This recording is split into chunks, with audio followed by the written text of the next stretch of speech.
Assalamualaikum warahmatullahi wabarakatuh. Apa kabar sahabat? Kembali lagi di channel kami HN Official. Kali ini saya akan sharing kenapa kita harus bersolawat kepada Rasulullah Sallallahu Alaihi Wasallam. Nah, bagaimana jawabannya? Terus simak video ini, dan bagi yang belum subscribe silahkan subscribe ke channel HN Official ini untuk ikut berpartisipasi mensyiarkan Islam melalui channel ini. Baik sahabat, kalau ada pertanyaan kenapa kita harus bersolawat kepada Rasulullah, maka jawabannya sangat mudah. Pertama, satu-satunya ibadah, satu-satunya amaliyah yang Allah perintahkan kepada umatnya, tapi Allah sendiri juga mengerjakannya, maka itu adalah solawat sahabat. Kalau Allah merintahkan solat, maka Allah tidak solat. Kalau Allah merintahkan zakat, apakah Allah perlu zakat? Tidak sahabat. Allah perintahkan kita puasa, apakah Allah puasa? Tidak sahabat. Hanya Allah yang tahu. Tapi dengan solawat, ketika Allah memerintahkan solawat, Allah sendiri yang menegaskan di dalam firman-Nya bahwasanya Allah sendiri telah bersolawat kepada Rasulullah. Di dalam Quran disebutkan, innallaha wa malaikatahu yusalluna 'alan nabi ya ayyuhalladzina amanu sallu 'alaihi wa sallimu taslima. Ayat ini insyaallah hampir mayoritas umat Islam telah hafal. Innallaha, sesungguhnya Allah, wa malaikatahu, dan seluruh malaikat, yusalluna 'alan nabi, bersolawat kepada Rasulullah. Kalau dalam bahasa nahwunya sahabat, kalau orang santri insyaallah paham, yusallu ini adalah fi'il mudhari yang menunjukkan arti akan dan sedang. Nah, kalau sudah menunjukkan arti sedang, berarti Allah dan para malaikat bahkan sekarang itu sedang bersolawat kepada Rasulullah. Karena itu kalau ada pertanyaan yang lebih ekstrim lagi apakah Allah sekarang misalkan, maka jawaban yang paling mudah adalah Allah lagi bersolawat kepada Rasulullah. Karena memang sudah dalam firman-Nya ditegaskan seperti itu. Allah dan para malaikat senantiasa bersolawat kepada Rasulullah Sallallahu Alaihi Wasallam. Karena itu Allah menyuruh orang-orang yang beriman senantiasa juga bersolawat, mengistiqomahkan solawat, membiasakan solawat sampai menjadi darah daging bagi kita. Dan solawat ini bebas sahabat, ya.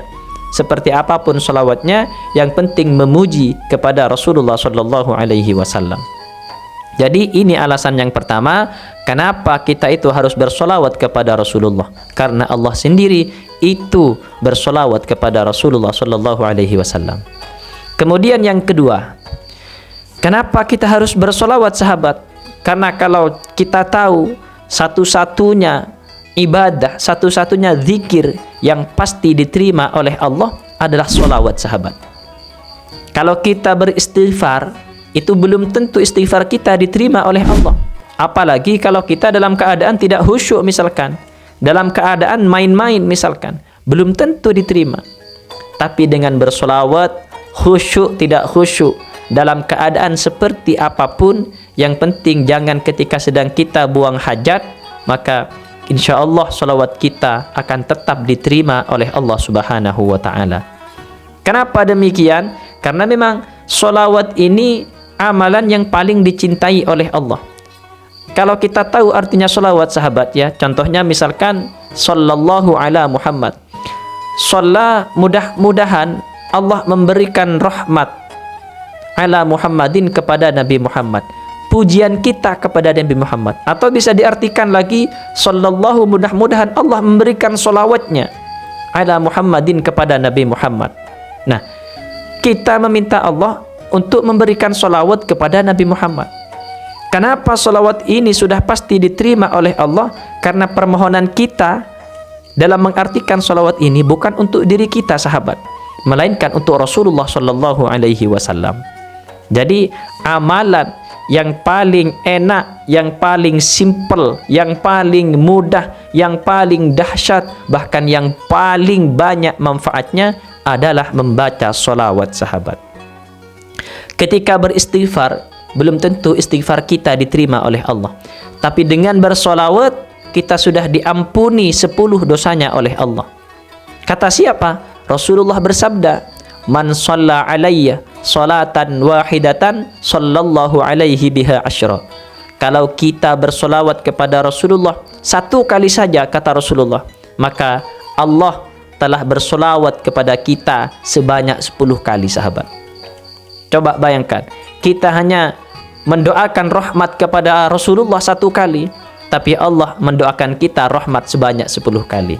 Bukan hanya itu, wa huttat biha asyru sayyiatin. Bahkan Allah menghapus 10 macam kesalahan-kesalahan kita.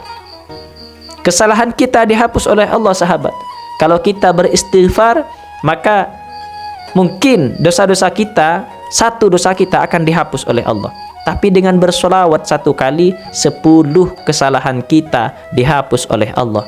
Yang tadi ngerasani tetangga, yang tadi misalkan tidak sengaja melihat maksiat, yang tadi misalkan tidak sengaja mengambil yang bukan haknya, maka 3 kesalahan dihapus oleh Allah.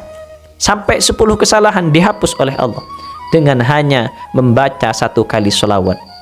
Bahkan dalam hadis lain yang kita bahas di video yang satunya itu, kalau kita bersolawat 100 kali, Allah mengabulkan 100 hajat kita, 70 di akhirat dan 30 di dunia. Coba, zikir apa yang lebih enak dari solawat, sahabat? Sudah Allah juga bersolawat, kemudian sudah pasti diterima, dijamin oleh Allah kalau pasti diterima dalam keadaan apapun, dalam keadaan tidur, naik sepeda motor, nonton TV, nonton HP, dalam keadaan apapun. Yang penting bersolawat, pasti solawat kita diterima oleh Allah. Kemudian yang ketiga, sahabat, solawat ini paling banyak manfaatnya, paling banyak fadilahnya, baik fadilah ketika kita di dunia ataupun nanti di alam akhirat. Jadi ini, sahabat, 3 alasan penting yang harus kita ketahui agar kita lebih termotivasi lagi, lebih semangat lagi dalam bersolawat kepada Rasulullah Sallallahu Alaihi Wasallam. Oleh karena itu, kalau kita mampu memanfaatkan fadilah-fadilah yang kita bahas tadi ini, insya Allah hidup kita akan lebih mudah, hidup kita akan lebih indah, hidup kita akan lebih maksimal dalam mendekatkan diri kepada Allah Subhanahu wa Ta'ala. Di video-video saya yang lain telah kita bahas keajaiban-keajaiban yang terjadi bagi pengamal solawat. Ada yang ingin ini, kemudian dikabulkan oleh Allah. Ada yang ingin itu lagi, tidak dikabulkan ketika itu, tapi diganti dengan sesuatu yang lebih besar lagi, yang lebih hebat lagi oleh Allah. Ini keajaiban yang memang benar-benar terjadi, sahabat, bagi siapapun yang membacanya. Kenapa demikian? Karena Allah sudah terikat dengan janjinya melalui hadis Rasulullah Sallallahu Alaihi Wasallam bahwasanya akan mengabulkan apapun hajat kita. Karena itu, terus beristiqomah dalam bersolawat, terus semangat apapun hajat kita, apapun keinginan kita. Insya Allah, kalau kita sabar, kalau kita istiqomah, pasti akan dikabulkan oleh Allah Subhanahu wa Ta'ala. Terima kasih. Mungkin hanya ini yang dapat saya sharingkan pada kesempatan kali ini. Mudah-mudahan bermanfaat dan saya akhiri. Wassalamualaikum warahmatullahi wabarakatuh.